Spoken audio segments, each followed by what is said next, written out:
Today, I'm going to show you how to go from this, which is ignored, to this, which can't be ignored. Hi, my name is Anne from Adair-Major Consulting, and I help you turn your data into meaningful insights using Power BI. And today, we're making your reports dynamic and interactive with Tooltip.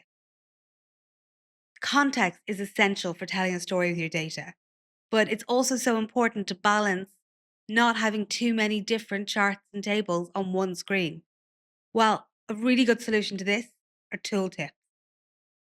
A tooltip allows you to create additional information that can appear exactly where and when you want it. Let's start by crafting a chart for our enhanced tooltips.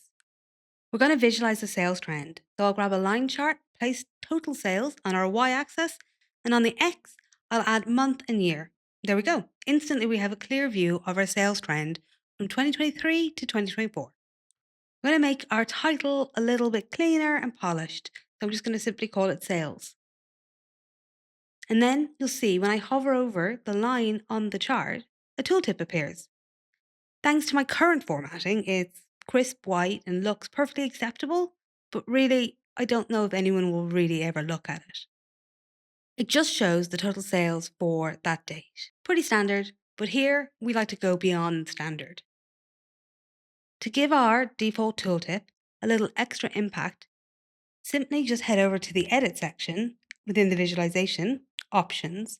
So in the same way that I can drag data into the X or the Y axis, I can also drag data into this tooltip section. For this example, I'm going to take the profit measure. Just drop it in there, and now when I glide my mouse over the line, you'll see both the total sales and the total profit for that specific point in time. A subtle but powerful addition. And there's even more that you can do with just a regular out-of-the-box tooltip. Under the chart properties, there's a section called Tooltips. You can really customize the formatting, play around with label color, value color, and even the background. My style settings mean that the background is already white, but I can change the transparency.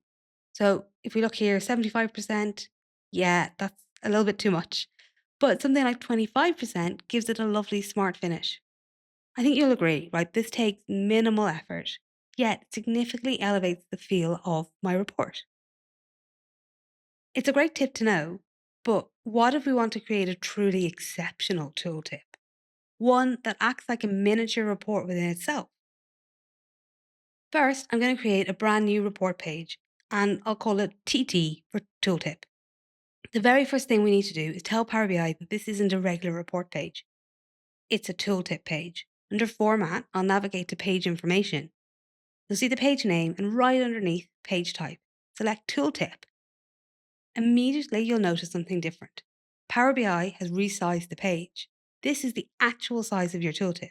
So it's important to visualize your design within this smaller canvas. And I can always quickly switch back to the actual size to ensure everything is still perfectly legible on the smaller scale. Let's now design our new tooltip. One excellent way to display data clearly, especially in a compact space, is with the new cards visual. Speaking of the card visual, after this video, you might want to check out my deep dive into cards, where I explore 4 different code-free examples of how to use them effectively in Power BI. What we're doing here today with the card is just the tip of the iceberg.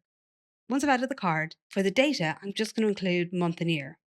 Remember for our default tooltip that it neatly displayed the month and year at the top? Really great for clarity. I'm not going to need a title for this specific card. And if I go into card settings and I find callout values, remove the label, this means I only see the value itself. Here, April 2023. Now, you might be wondering, but what about data that isn't April 2023? So here's the magic. We're designing the look and the feel of the tooltip, but all of these numbers are dynamic. Everything that we put on this tooltip will be customized based on where we're hovering. Now, I want to demonstrate another useful feature with Cards Visual, where this time, instead of the one data point, we're going to include multiple different values in the same visual. When I add them all in, they just appear in a single row, which is not very effective or legible here. But under Layout, I can change this from being a single row to a single column. And just like that, they neatly arrange themselves into a column.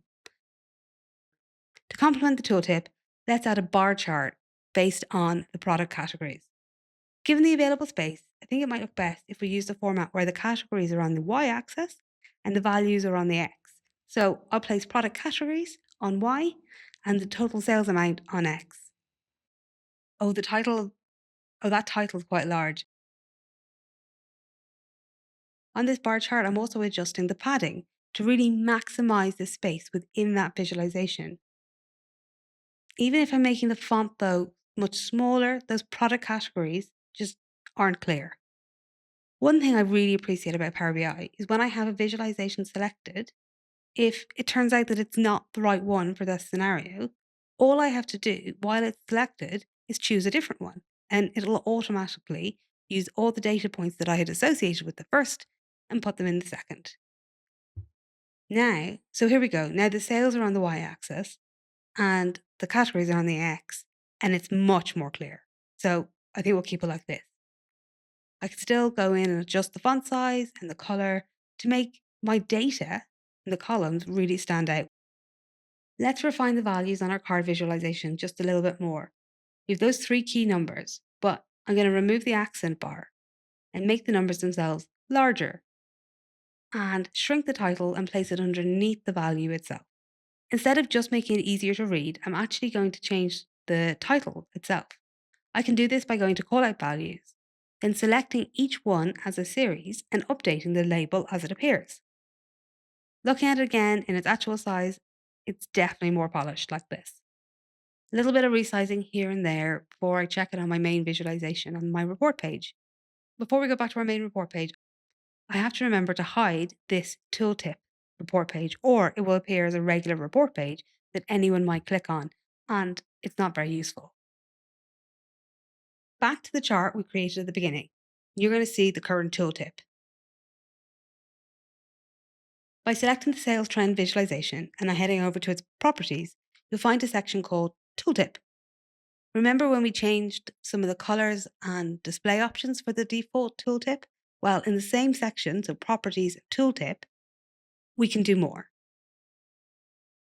I could just turn tooltips off entirely, which is not what we want to do. Back to properties, and when I turn it back on and I change the tooltip as the report page and select the one called TT, we're going to see our new tooltip. When I hover over, you'll see the dynamic tooltip we've crafted. Because we've maintained a consistent style within the main report, it truly feels like a mini report. It's really important when you're using tooltips to keep it consistent in its look and feel so that it doesn't look like it's just appeared from somewhere else. You want the user to really understand that this is supplementary information to what you're showing in your main report. We can see the sales number we're hovering over and also gain that rich additional context, knowing the profit, the cost, and the product category breakdown. Having seen it on the main page, I think we could tidy it just a little bit more. So starting with the accent bar, I'm going to place that at the bottom of that card visual. The new card visual offers so many formatting options, really makes it incredibly versatile. Now, that first card with the date really acts as a prominent header. Going to add a little bit more colour as well to my bar chart. When I select my bar chart and go down to columns section, I can choose the individual categories and assign a different colour to each, just to give it a little bit more of a vibrant and distinct look. Back onto the main report page, checking it, yeah, it looks good, doesn't it? It really pops, making it feel much more interactive and dynamic. I know any user of this report would really appreciate that extra content that's just a hover away. When we use cards on the tooltip today, that was just one way of displaying information. If you want to use cards in 4 different ways to really level up your report, I've got a video over here, just there. 4 different ways. 4.